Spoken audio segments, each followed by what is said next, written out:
Hi guys, hope you're all doing well. Just wanted to do a quick instructional video regarding your food and nutrition and your macros, how I come up with what you're going to be eating and the best way to go about hitting your targets and your goals, because I know this is a big difficult thing for a lot of people. And I know some of you, it's great that you're tracking your food, but if you're wanting to actually hit your calorie goals, you can't track as you go. It's brilliant. The first big step is making healthy choices and kind of cutting the junk out of your diet. But moving on from them, you need to start aiming to try and hit your calorie and your macro goals that I've given you. I mean, if you're eating 500 calories more than you should be, whether it's good food or it's junk food, you're still going to put on fat or not lose fat. So it's really important that you try and work hard with the nutrition things. So hopefully I'm going to go through with you something I went through with one of the other guys in the group, Andy, the other day, just discussing how we come up with your calorie goals and the best ways to go about planning your meals for the day. Okay, so I'll just set up the phone so you can see. So this is what I went through with Andy the other day. So you'll see at the top, his calorie goal is 2235. Now, to let you know, basically depending on your age, your activity level, and that's like how often you're going to go to the gym and just how active you are in day-to-day life, if you've got a really active job or if you're sit at a desk, and also like your height and your current weight, we can work out roughly how many calories you would need to be on to lose 1 pound of fat a week, which is a safe, or 1 pound of weight a week, which is a safe amount to lose. Okay, if you're losing faster than that, then there's a good chance that you're going to be losing muscle as well. So we want this to be like a kind of long-term safe way of dieting, so that you'll drop body fat, maintain muscle, and that means you'll look great, and you'll look fit and healthy. So to let you know, Andy, when I worked out his calories, should have been on about 2,400, but because I know a lot of you guys aren't weighing any of your meals, or only maybe one or two things, a lot of it is guesswork.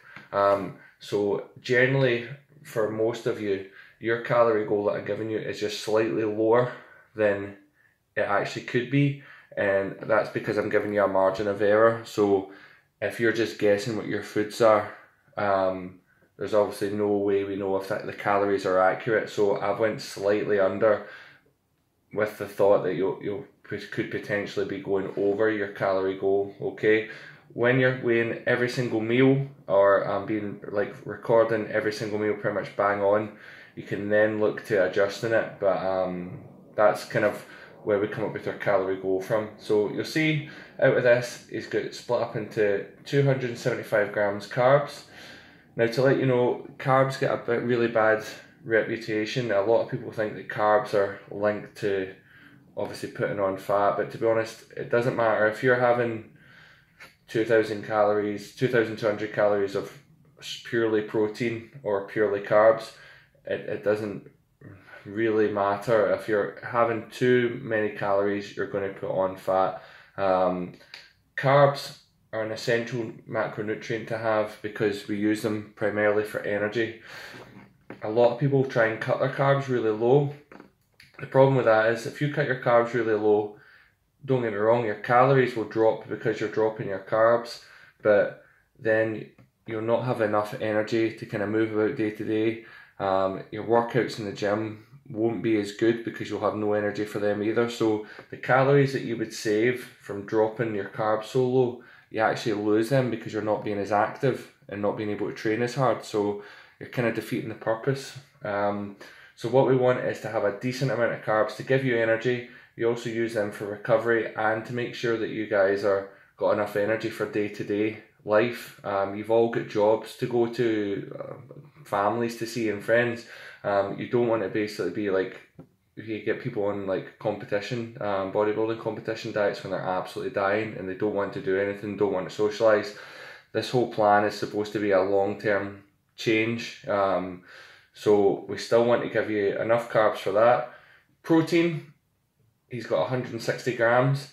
Now generally with this, we look to have between 0.8 and 1 gram of protein per pound of body weight. That's like a safe amount to have to put on muscle and also maintain muscle, because it's protein which helps your muscles grow and recover. So when we're trying to drop body fat but maintain muscle, it's important to keep your protein high, okay? And then finally fats. Now fats don't make you fat either. Fats are really, really important for kind of hormone balance and brain function, so it is really important to have them in it as well. So like as I said, especially good healthy fats which you get from things like from nuts and oily fish and stuff like that. So that's where we come up with the three of them. The next thing we move on to is fibre. For a male, you're looking for about 35 grams, female is roughly 25 grams. Fibre is what you get from a lot of kind of fruit and veg as well, and it just helps your body break down the food better and basically get rid of it, or the stuff that you don't need, obviously by going to the toilet. And it just helps everything work a lot better in your body. One of the things I say is, if you're looking to lose fat, you need to reduce the amount of stresses in your body. So that means getting a decent amount of sleep, making sure you're having enough fibre in your diet, drinking plenty of water. I try and aim for like a glass of water with every meal. All these things will help your body work more efficiently so that it's in a better place, and then it will be more inclined to drop body fat, okay? Now a lot of you will all see as well your sugar and sodium is at 0 grams. Now, the only reason it's at 0 grams on your plans is just because I'm not giving you a target for that. I'd like you to keep it low, obviously, because sugar, as you know, is the thing that if you don't burn it off, can get stored as fat. And sodium in general, like a lot of salt in your diet, obviously is quite unhealthy for like heart issues as well. So I'm not saying cut these out, because for example, I still want you guys to have like fruit and things in your diet, which will have natural sugars, and that's totally fine, but I just want you to try and keep these to a minimum. But as I said, it doesn't need to be 0. It would be impossible to be 0, to be honest. Okay, so moving on. Now, this is just a quick meal plan, which, so getting Andy's nutrition, this is a kind of plan that I used using MyFitnessPal. So what I recommend for all of you is to plan your dinners first. Your dinner will generally be your main meal of the day, the one with the most amount of calories most of the time. If you have a big lunch, whatever, then, or if you're planning going out, say for lunch, to a restaurant, whatever, maybe plan that first. So the example I've used here is spaghetti bolognese. So this is one that I've a meal I've got loaded in MyFitnessPal. So it works out 783 calories, 83 grams of carbs, 54 grams of protein, 26 grams of fat. So I'd load that into MyFitnessPal, and then at the bottom I can look and see what's left over. Okay, so that's totally fine. So we'll have loads left after the dinner. So we go into lunch. So I've just, again as an example, what to take for lunch. So something dead simple, a ham sandwich, and by that I'm talking like 2 slices of wholemeal bread, 3 or 4 slices of ham, and some salad, an apple, and a sky of yogurt, okay? 543 calories, the carbs, proteins and fats. So again, still get some left. Then we go on to, the reason we're going this way is because when we get to things like your breakfast and your snacks, personally, depending on what you have for breakfast, these ones can be adjusted. So say for example you're going out for dinner one day and you know you're going to have a really big dinner. What you can do is, because for example your breakfast and your snacks are easily adjusted, you can adjust them to fit in this meal. If for example, like I was saying, if you just load all your breakfast, load your lunch as you're going, and then it gets to dinner and you whack in a massive dinner and you're way over your calorie goals for the day, then I mean, if you're eating 300 calories more than you should be in an hour's workout in the gym, you're maybe only burning 200 calories. So you're actually going to be putting on weight. And obviously for us, we're trying to lose body fat, so you have to plan in advance. So for this is just what I have for breakfast, but again, everyone's different. So I have 100 grams of oats with a protein shake mixed in. So once I've added all that, you should have a bit of an idea of what your numbers you've got left. With all this, you still got plenty left. So then we get to the snacks. Now these are the important ones. These are the ones that you can adjust up and down in order to try and fit your goals. And it is important we try and aim for the calorie goals that we've given you, okay? So I've added in another protein shake because most people will have one after training, and that again, it really helps to help you hit your protein goal. Personally, I have 2 a day, which is about 60 grams of protein. So that takes the protein goal right down to 100. So it's a big whack right off that straight away. So the next relatively healthy snack I've got in is 4 jumbo Snacker Jacks, just the cheese ones. They're pretty low in sugar, healthy carbs. And again, that's a great one. So say for example, you thought, oh, I'm going to be over in my carbs.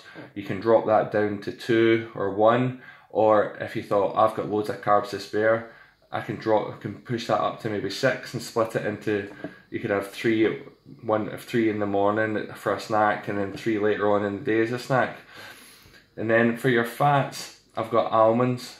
So depending again what you have, if you had for example avocado with breakfast, you maybe hit your fat goals for the day.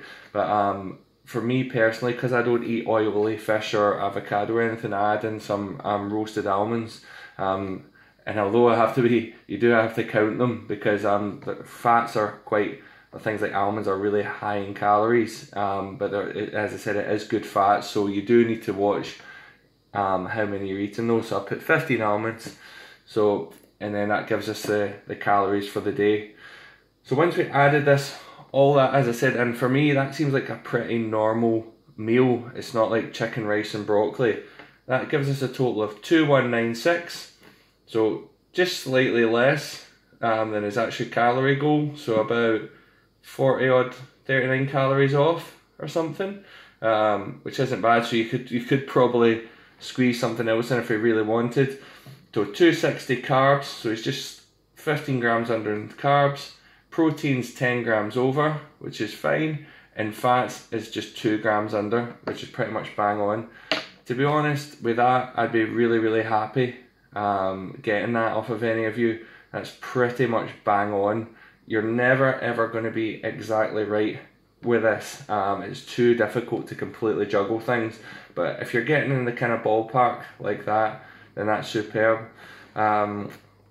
So the main takeaway points from this is try and plan your following day in advance, what you're going to have. As I said, most people will have roughly the same for kind of breakfast, lunch and your snacks. So add in your dinner first at the start of the day. And again, it doesn't need to be completely accurate, but don't kid yourself on and think, oh, my dinner's only going to be 200 calories. Your dinner, generally, especially if you're having something like spaghetti bolognese with a good amount of pasta in that, if you do really want to go for it, the more accurate it is, if you can weigh things, then it just makes everything a lot more accurate, and you won't be wondering why you're not losing weight when you feel like you're doing everything right, okay? I hope you found that useful, guys, and anything else you want to speak to me about, you can drop me a message anytime. Thanks again.